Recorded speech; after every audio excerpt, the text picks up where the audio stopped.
যেহেতু জায়গা দখলের ব্যাপার, মানে স্কুলের জায়গা দখলের ব্যাপার হয়ে দাঁড়িয়েছে, সেখানে এলাকার লোকজন কিন্তু সব শাহেদের পক্ষে থাকবে। আর ওই রিপোর্টারের এখানে কিছু করার থাকবে না।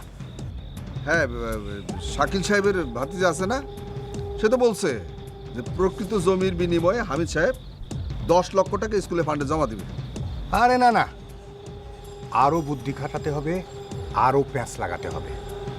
যেমন ধরেন, শাহেদ টাকা খেয়ে অন্যের হাতে জমিটা তুলে দিতে চায়। গুড, কিন্তু সেটা কিভাবে সম্ভব? সম্ভব। ওই যে শাকিল সাহেবের বিরুদ্ধে মামলা টামলা করছে না, কি যেন নাম? গনি মিয়া। হ্যাঁ, আপনাদের গনি মিয়া। এই গনি মিয়াকেও এই মামলায় সুযোগ সুবিধা মতো ঢুকিয়ে দিতে হবে।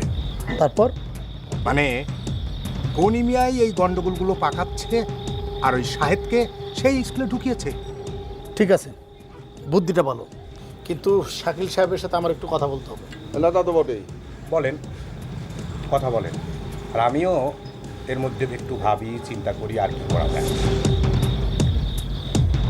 ঠিক আছে। আচ্ছা, এই জিনিসটা আমি এখানে লিখে দিয়েছি, বাট নাজিম ভাই আসলে আপনি এটাকে ক্রস চেক করাবেন। Shakila, sorry for disturb. আমাকে একটু হেল্প করতে পারবে শাকিলা? কি হেল্প বলেন তো? মানে আমি একটা বড় ধরনের বিপদে পড়েছি। আজ সকালে আমার সিরাজগঞ্জ যাওয়ার কথা ছিল, আমি রওনাও দিয়েছিলাম। হঠাৎ আমার বোন ফোন করে বললো যে আমার মার হার্ট অ্যাটাক করেছে। মানে মাকে হাসপাতালে নিয়ে গেছে, আমিও অন্ধ হয়েছিলাম। কিন্তু ওখানে অত বড় একটা অ্যাসাইনমেন্ট, প্লিজ তুমি যদি আমার ওই অ্যাসাইনমেন্টটা করে দাও। মানে শিরা কিভাবে বলেন তো, হঠাৎ করে কোনো প্রিপারেশন ছাড়া? হ্যাঁ শাকিলা, মানে তুমি বুঝতে পারছো না, একটা বড় অ্যারেঞ্জমেন্ট, মানে অনেক বড় একটা কাভারেজ আমরা পাবো। আসান ভাই বাদ দেন না, এটা তো আর ব্রেকিং নিউজ না, দুদিন পরে যান। শাকিলা, এটা আমার কাছে ব্রেকিং নিউজ। বিশাল একটা গ্যাদারিং হবে সেখানে, তুমি সবার ইন্টারভিউ করবে, মানে কোনো অসুবিধা নেই। তুমি যদি এখন চলে যাও, তুমি রাতে ফিরতে পারবে। সবই তো বুঝলাম, একবার নাজিম ভাইয়ের সাথে কথা বলে হতো না? নাজিম ভাইয়ের সাথে আমার কথা হয়েছে, নাজিম ভাই বিষয়টা জানেন।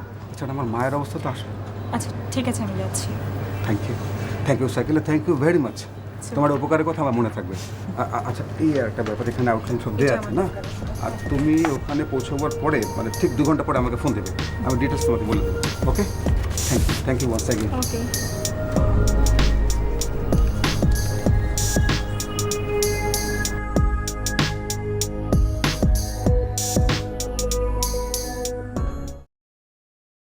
শুনুন ম্যাডাম, এই স্কুলের জন্য আমার বাবা অনেক কিছু করেছে, আমিও করতে চাই।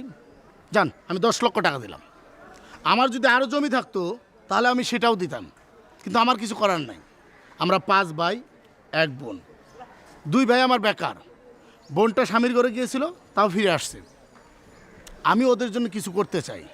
বাবার বড় ছেলে হিসেবে আমার এই দায়িত্বটা আছে, ওরা যাতে কারো কাছে হাত পাততে না হয়, সেই জন্য এই ব্যবস্থা। সেই জন্য আমি এই জমিটা বিক্রি করে দিয়েছি, আর এটা তো আমার দায়িত্ব। আপনি তো সবই শুনলেন, এখন বিবেচনা করুন সমস্যাটা কোথায়। এই জমিটা গনি মিয়া দখলে নিতে চায়, আর সেই জন্য শাহেদ সাহেবকে ব্যবহার করছে। আচ্ছা ঠিক আছে, আমি তো আপনাদের সবার কথাই শুনলাম। এখন আমি শাহেদ সাহেবের সাথে একটু কথা বলি, আর অন্যদের ইন্টারভিউ নেব, সেই সাথে আপনাদেরও নেব। আমি গনি মিয়ার সাথেও কিন্তু কথা বলবো। গনি সাহেবের ইন্টারভিউ নিতে গেলে তো পাবনা জেলে যেতে হবে। 3টা প্রতারণা মামলার আসামি, সে জেল থেকেই সব কলকাঠি নাড়ে। সে তো আসামি না, কবুতর। ঢোকে আর বেরোয়, ঢোকে আর বেরোয়। এই 3 মাস পর পরই বেরোয় আসে, এবারও আসবে। সেটা পরে দেখা যাবে, আপনারা এখানে একটু অপেক্ষা করুন, আমি আবার আপনাদের সাথে কথা বলবো। স্বপন ভাই চলো। তাহলে এখন কি হবে? মাস্টার সাহেব, আপনার চিন্তা করবেন না, না, সে যা, আমাদের সব কিছু তো সেট করাই আছে। আর একটা কাজ করতে হবে, মহিলাকে একটু ভালোভাবে খাওয়া দাওয়ার ব্যবস্থা করতে হবে। আর তাঁতের শাড়ি আছে না আমাদের? 2টা তাতে সেটা। দুইটা। মহিলার জন্য? হ্যাঁ, মহিলার জন্য।